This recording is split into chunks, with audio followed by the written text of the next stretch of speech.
Assalamualaikum warahmatullahi wabarakatuh. Perkenalkan, saya Faradila Chandra dari Psikologi 5C. Di sini saya akan menjelaskan materi yang berjudul Cyberspace dalam Kemajuan Teknologi dalam mata kuliah Psikologi Komunitas. Yang pertama ada definisi dan perkembangan cyberspace. Cyberspace adalah ruang virtual yang dibentuk oleh jaringan komputer dan internet, tempat manusia berinteraksi, berbagi informasi, dan membangun hubungan sosial. Menurut Benedict, 1991, cyberspace merupakan ruang konseptual di mana kata, hubungan manusia, dan data diwujudkan melalui teknologi digital.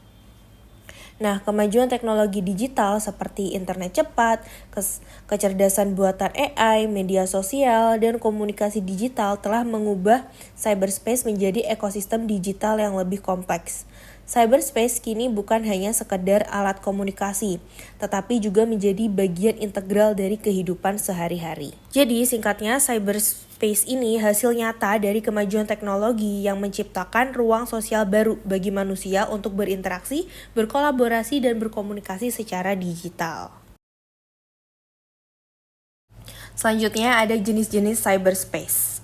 Jadi teman-teman, cyberspace itu sebenarnya punya banyak bentuk, gak cuma media sosial aja.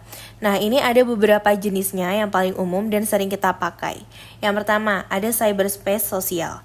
Di sini tempat di mana individu dapat berinteraksi, berbagi pengalaman, dan membangun hubungan sosial melalui media sosial dan platform komunikasi, seperti WhatsApp, Telegram, terus juga ada Instagram, TikTok, X, Facebook, dan lain-lain. Nah, dalam psikologi komunitas, media sosial ini bisa bantu orang ngerasa punya tempat atau sense of belonging. Misalnya, komunitas kesehatan mental online yang saling mendukung satu sama lain. Yang kedua, ada cyberspace, hiburan, dan game. Di dunia ini, orang bisa punya kehidupan digital lewat avatar. Mereka ngobrol, kerjasama, bahkan punya komunitas sendiri. Nah, kayak yang lagi rame nih, games Roblox ya.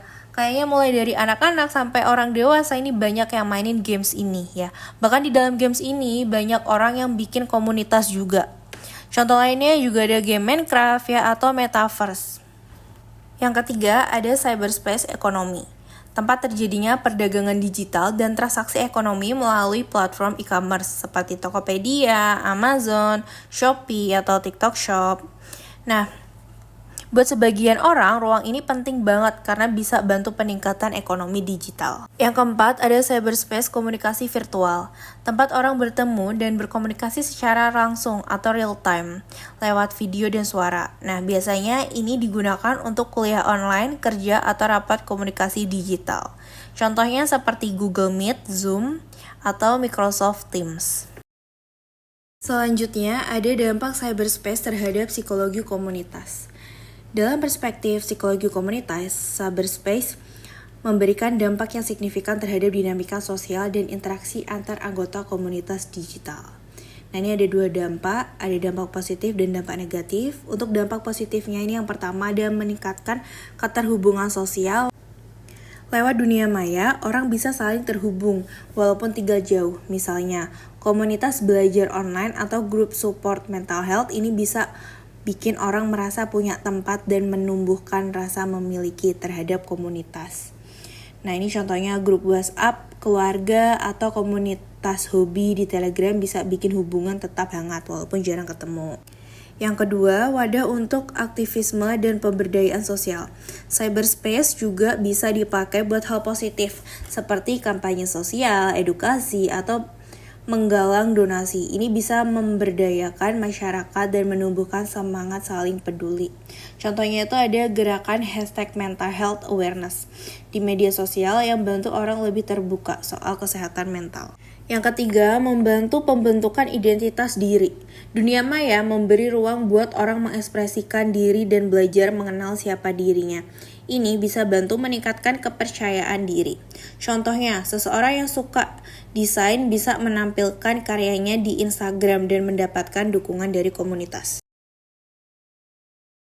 Nah, selain dampak positif, juga ada dampak negatifnya nih teman-teman. Yang pertama ada isolasi sosial dan kesepian. Terlalu sering berinteraksi di dunia maya bisa bikin orang lupa berhubungan di dunia nyata. Akibatnya muncul rasa sepi atau kesepian sosial. Nah, ini contohnya lebih sering ngobrol online tapi di kehidupan nyata malah merasa sendirian. Yang kedua, tekanan sosial dan perbandingan diri. Di media sosial banyak orang merasa harus tampil sempurna. Ini bisa menimbulkan stres, cemas ya, atau bisa juga jadi minder. Nah, contohnya melihat teman terus upload liburan atau pencapaian bisa bikin orang merasa hidupnya jadi kurang. Yang ketiga, penyebaran informasi palsu atau misinformasi. Dunia maya sering jadi tempat beredarnya berita hoax. Ini bisa memecah komunitas dan menimbulkan salah paham. Contohnya, salah satu anggota grup percaya berita palsu dan menimbulkan konflik dalam komunitas. Yang keempat, masalah privasi dan keamanan data. Banyak orang membagikan data pribadi tanpa sadar. Kalau disalahgunakan, bisa bikin stres dan takut. Contohnya nih, akun media sosial diretas atau foto pribadi tersebar tanpa izin.